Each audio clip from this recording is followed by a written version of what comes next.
嗨，欢迎回到99的频道。最近呢，就是儿童绘本突然之间因为澳洲 Henry 宣传了一下之后，它就火爆了全网。我同一天呢，真的是接到了大概5个小伙伴在问我儿童绘本怎么做，我已经把文案写出来了，怎么样去绘图。还有小伙伴说我文案图都弄好了，都编辑成一本书了，我怎么去亚马逊上架？那今天咱就来讨论这个事儿吧。就是首先呢，我还是要给大家泼一盆冷水的。第一，它门槛太低了，你只要掌握了4个网站，你就可以做成这件事儿。只要你稍微花点时间，把我这支视频完整的看完，你就能从零开始把这个绘本上架。第二，就是这个绘本的单价太低了，你想想1块9毛9，我要卖到猴年马月，我才能卖出500美刀。而且你不要看亚马逊上面那些书的价钱那么好，它的销量那么高，你不知道它后面花了多少钱去做 marketing， 你不知道它花了多少钱在广告上面。而且作为2个孩子的妈，我在给孩子买绘本的时候有几个要求。一个，它是要符合学校的要求的，因为像在美国，我们小孩买书，它都有它对应的一个 AR level。比如说幼儿园 Kinder 的小孩，可能刚刚开始读书的时候呢，就要从0.5的 level 开始，然后这个0.5的这个呢是要去经过一个审批的，所以我也不知道他到底是要在哪儿做这个事儿。但是我们学校的那个后台啊，以前我就帮我女儿找书的时候都看过，如果你没有这本书它的阅读水平的话呢，那大概率是不会有太多购买率的。我当年在帮我女儿找书的时候，学校是有严格的要求的，就是说你的孩子的阅读水平在哪儿，比如说他是 AR 0.5的，你就不能给他读0.6的书。那这个 AR 呢，又是一个可能是要去考核的系统，他在学校的后台是有这么一个系统的，但是我也不知道应该在哪儿找。那就算你上了这个系统，你要看到那里面的读物啊，就是几百本，我每次呢都是挑到眼花缭乱。儿童绘本这东西不好搞，竞争太大了，而且现在是大家一窝蜂的都往里涌啊。你要知道英文的那个视频里面有多少的视频都是关于这个儿童读物的，就是告诉你怎么样去制作。第3点，我认为它很难赚钱的原因就是 AI 生成的文字跟图片是不能申请版权保护的，除非你的这个图画和文字的排版是可以申请，或者是你自己想出来的故事内容、情节、文字才可以去申请。如果是 AI 生成的，版权局已经说明了，就算你申请到了版权，如果被查出来是 AI 生成的，也会把你的这个版权给收回来。那你想想，一个没有版权的东西，我随手一发，不就发给朋友了吗？如果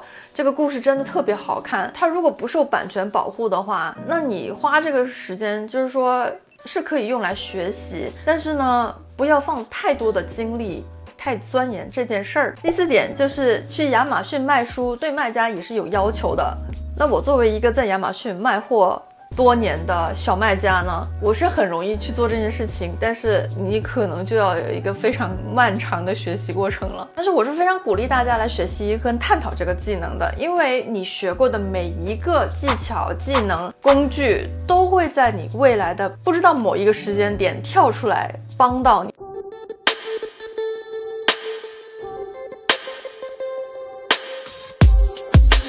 那首先我们来到我们最牛的小蜜 ChatGPT， 然后让他帮我们写一段300字的故事，关于一个小男孩 Mason 的恐龙冒险世界。那因为我不想这个视频太长，所以呢，我只是用一个比较短的故事来给大家讲解，如果我要做这个故事书的整个一个流程。那这一段故事呢，其实挺好的了，我大概读了一下，是真的不错。就是如果你要写长一点的话呢，我也把这个链接啊放在这边了，就是我自己写的这一段，就是很简单的，还有我看其他英文博主他们写的，就包括这个是关于一个女孩冒险去找寻丢失宝藏的儿童故事。然后呢，它还有一个 lesson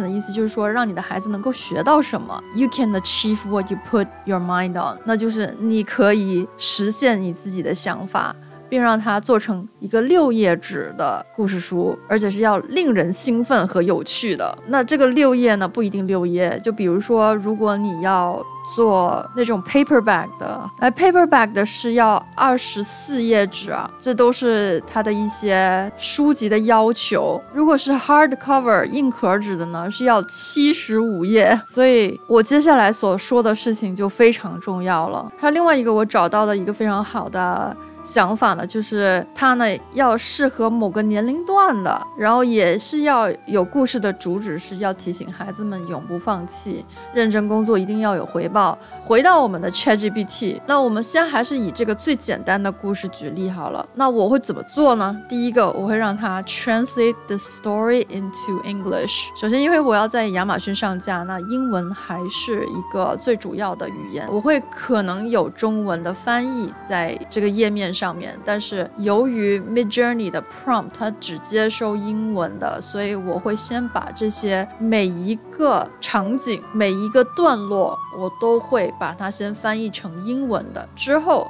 第二步是让 Midjourney 帮我将每一段翻译成 Midjourney 的提示词。那看到这边大家有没有想到，没错，之后的事情就是抄袭。但是首先我们去 Midjourney 这边呢，我们要先做几个设置。因为做 ebook 的话，它有它的要求。如果我是在 Kindle 里面看的话呢，它的宽是1600个 pixel， 高是2560个 pixel。那我们就按照它的要求来吧。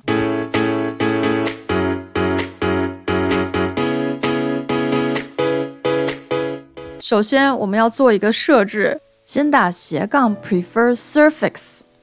这个是做一个预设参数的 version 5， 长宽比为160比256，其实1600比2560也行，就是我把0去掉了。从 V5 之后 Midjourney 已经没有限制这个长宽比了嘛，那我们就先试一下这个行不行。那首先呢，我之前是做了一幅图的，这幅图我觉得非常的好看，我也把这个种子就是信封发到了 Midjourney 这边，就是发完之后你是在 Midjourney 的私信里面，它会把这个种子号码在这个地方显示给你，然后你 copy 一下，再回到你刚才做图的地方，在斜杠 imagine prompt 就把刚才 ChatGPT 给我们的第一个场景的提示词复制到这边，然后包括我刚才的这个种子，就是横 seed 加上刚才这个种子，然后让它去做图。那在这个时候呢，当然你就可以来第二段，没错，就开始第二段 imagine prompt 这个，然后上去就行了。因为我们已经设置好了长宽比，所以它出来的图片自动就是按照ebook Kindle 可以接受的这个长宽来给我们做图。而且这个种子真的是漂亮，下面的这个种子感觉好像没有刚才的好，你喜欢哪个样式的你就去这个图的上面这个角有个 add reaction， 同时如果你找不到这个小人的话呢，你也可以右击它 add reaction envelope，这也是其中一个找种子的做法。我觉得第一幅画就非常好看了，我就点 U1， 哇，好可爱啊，这小男孩。那先建一个档案夹来保存这些图片，打开之后呢，因为这是第一幅图，我就在前面加个1保存。那第二个场景呢，它出来的这个并不是我喜欢的风格，于是我就重新再做一次，一样还是 imagine prompt， 然后把提示词从 ChatGPT 抄来的提示词打完之后加个 seed， 再让它做一次。这次出来的图就跟刚才这个应该是不太一样的，会跟这个比较像，因为我们做一本故事书的话还是要统一风格嘛，所以这个 seed number 还是挺重要的。那在做图的时候呢，当然你要读一下它的这整个场景跟你的是不是相似，如果不相似的话呢，你还可以重新 re-roll。那像我的话呢，如果比如说我看到这个场景啊，我觉得其实这个背对着的还挺可爱的，但是它跟之前的那个 style 又不太一样，那怎么办呢？就点它的 variation V2， 它出来之后呢，我要改一下提示词，就加个 3D render。那我之前的那一幅图就是加了个 3D rendering 之后呢，它就会有 3D 的效果出来，这样子才比较符合我自己的想法。这些在课程里我都有教。好了，它出来了，的确是很可爱。那我把它存一下，应该是第2，所以我就把它。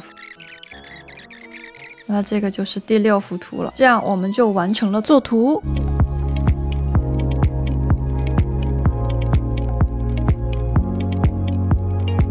好了，第3步呢，来到 Canva Create a Design， 眼下面的 Custom Size， 你自定义的长宽比，还记不记得刚才的1600，高是2560。Create new design， 如果要自定义的话 Canva 可能是需要付费的，但是我是 Canva 的长期忠实用户，它出来之后自动就是符合 Kindle 书籍大小的版面了。这个时候我们要做什么呢？在旁边左边这里有个 Apps， 那能够找到一个叫做 Bulk Create， 点它一下，在这个地方呢，我先给你看一下它出来之后是什么样子的。Enter data manually， 我要填一个表格。那现在呢，我想要先清空这个表格，因为我们要做一件事情，就是让我们的小蜜把这一段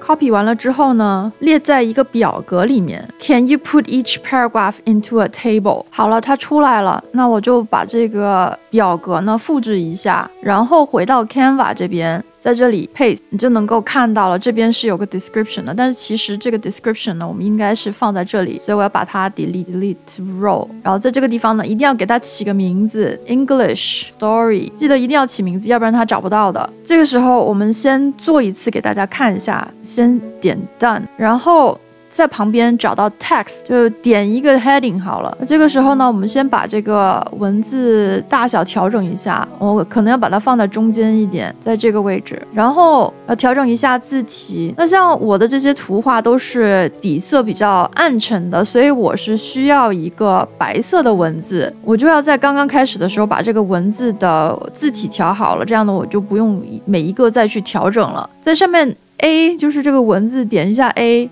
然后点一下白色，它就会变成白色的。然后在 Effect 这边呢，我要它一个黑框，把这个框的颜色稍微加重一点点。然后 Thickness 就是我需要它稍微粗一些，大概是这个样子。然后右击它，在这个地方找到一个 Connect Data， 有没有看到 English Story？ 就是我们刚才起的名字，所以这个名字也很重要。点它一下。你就看到它是2个大括号，这个时候呢，你就要回到 Bulk Create 这边，它就出来了一个紫色的 Continue， 你点它一下，就能看到我们刚才列表上面的所有文字了。Create 6 pages， 它就出来了，然后你可以手动的去调整每一页。就是像我们的这个文字的部分呢，可以再小一点，然后这个框这边都可以拖拉。Canva 是我用过最好用的，就是这种排版来讲，那每一页呢你都可以稍微改动一下。好了，已经改好了。这个时候呢，我要去上传我的图片了，找到刚才的文档，然后把所有的图片都上传一下。知道为什么我一定要把这个号码写在这边了吗？因为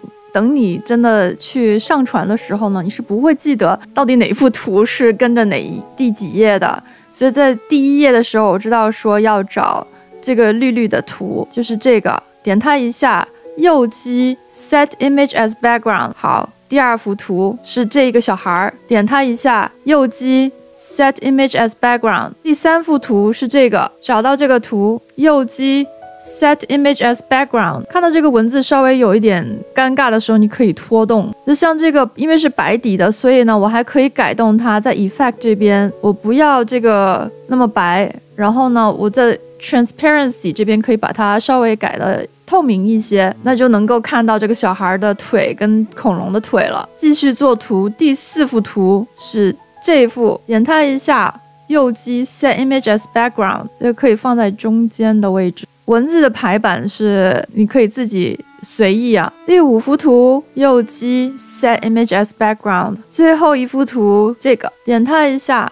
Set Image as Background， 再拖动改编一下它的这个排版。好了，这本故事书就基本上做完了。当然了，我还是需要有一本故事书怎么可以没有 The End 呢？好了 The End 也做好了，放在屁股上大一点。封面图也得选一个，加一个封面图好了。这个封面图我觉得挺可爱的，就上传一下封面图 ，set image as background， 给它取个名字。取名字当然还是要问我们小蜜了，我就说 Can you name this storybook？ 哇，这名字起得太好了 ，The Enchanted Dinosaur Island Mason's Adventure。Copy 回到 Canva， 给它一个比较好看的、比较抓眼球的字体，在这边稍微改动一下。好了，我们的字体也改好了，这个书的这个封面就做好了。那书封面做好呢，我们要把它放到第一页去，就是一直把它放到最高的地方。其实我应该早点做这个封面啊，大家自己在做的时候记得第一个是先做封面，要不然就像我这样子，我这6页纸还好，你想想20几页、70几页咋整？大概看一下，差不多就行了。咱就把它 share 保存，我们要把它保存到 PDF print， 然后下载保存。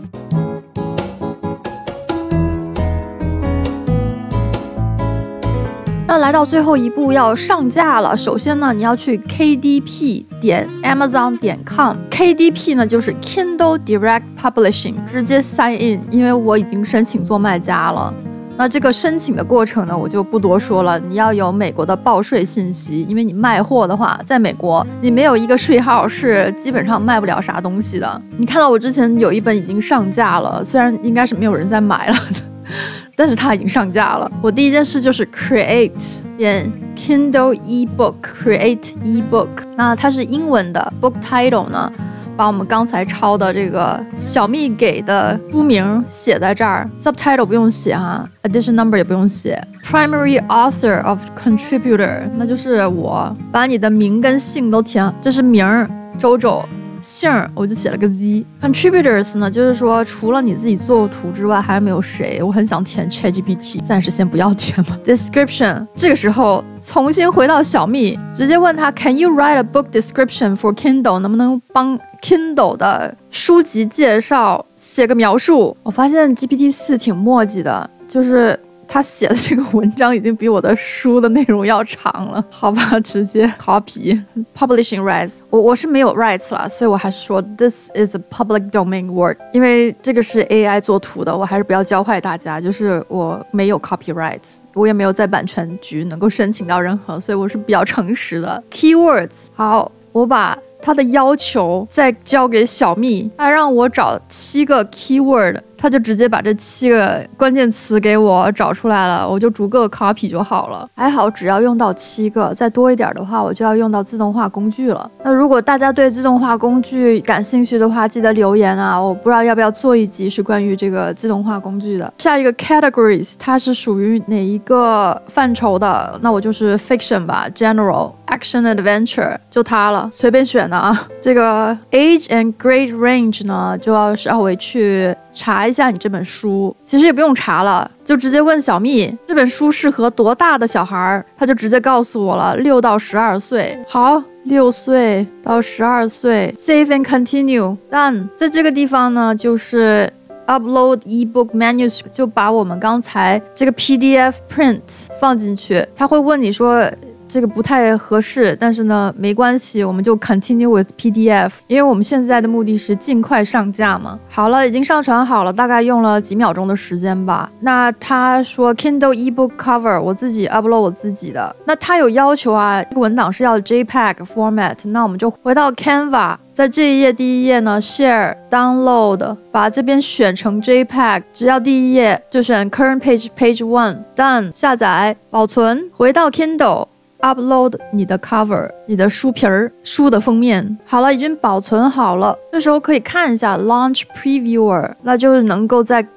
怎么是这样呢？好奇怪啊，它怎么变成这样了的了？那我被逼是要安装这个 Kindle 的 Create、Agree、Install、Finish 点 Create New， 点一下 Comics， 因为有点像这种啊，我就直接再点了啊，然后 PDF 找一下我刚才的那个，把这个 PDF 上传 ，Import Successful。Continue 看到好了之后呢，那打开之后呢，这边有个 Export， 然后把这个书名改一下 Mason Venture 保存，他就说你的文档已经可以发布了。OK， 回到这边上传 manuscript， 这边就有一个像个盒子一样，就是 Amazon 的盒子，点 Open， 上传好了。这个时候可以打开我们的 Previewer， 预览一下，看看我们的书是不是更正过来了。这个等待的过程挺长的，他在刚才呢就让我们去喝杯咖啡啊，终于可以了。再看一下哈，诶，出来了，这个就是正确的模式了，所以一定要点一下这个 Previewer， 看一下你的书是不是合适的模式，不会在中间被砍一半。那 PDF 文档呢，真的是感觉不太行。好，既然它已经可以了，那我们就回到刚才那一步 ，Save and Continue。就 ISBN 这些都不需要，因为我们就不是这种特别正式的书嘛。那 KDP Select 呢，没研究，大家有空可以研究研究。Territories 就是它的范围，是不是全球的范围？那我先不管了，先把价钱写上去，9毛9吧。反正我这不是拿来卖钱的，只不过就是做一个过程，走一个流程给大家看。然后 Publish Done， 好了，就完成了。他说大概72小时，其实我第一本书大概只用了1天的时间就上架了，所以这个呢，我觉得比亚马逊卖货要好，因为只是你一次性的时间。如果不用录影片的话，我真的是1个小时到2个小时内就能完成一本书。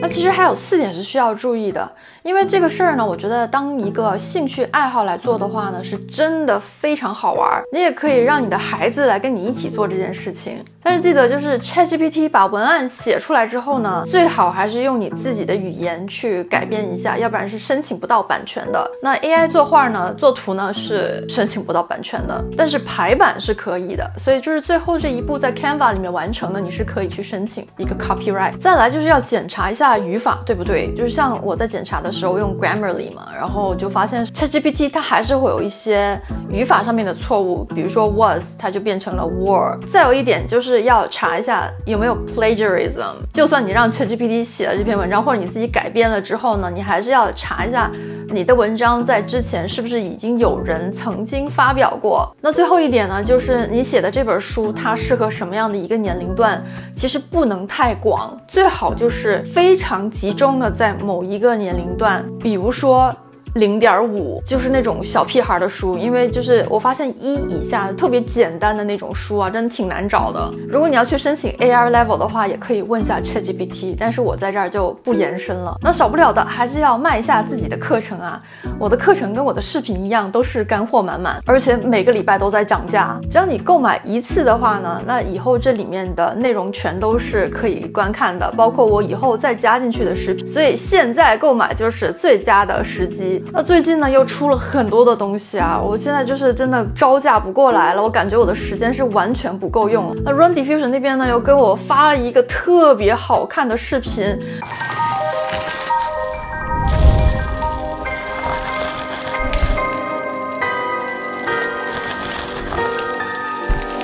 然后我说这到底是怎么做的？如果大家想知道的话，记得留言，然后我去跟他们学习一下，再回来做视频教给大家。还有大家都在问我那个数字人是怎么做的，我也打算再出一集是关于这整个数字人的网站，因为他们也有做了很大的更新。所以你想看什么内容的话，记得在下面留言，还别忘了帮我的视频点个赞，订阅我的频道，还有开启小铃铛。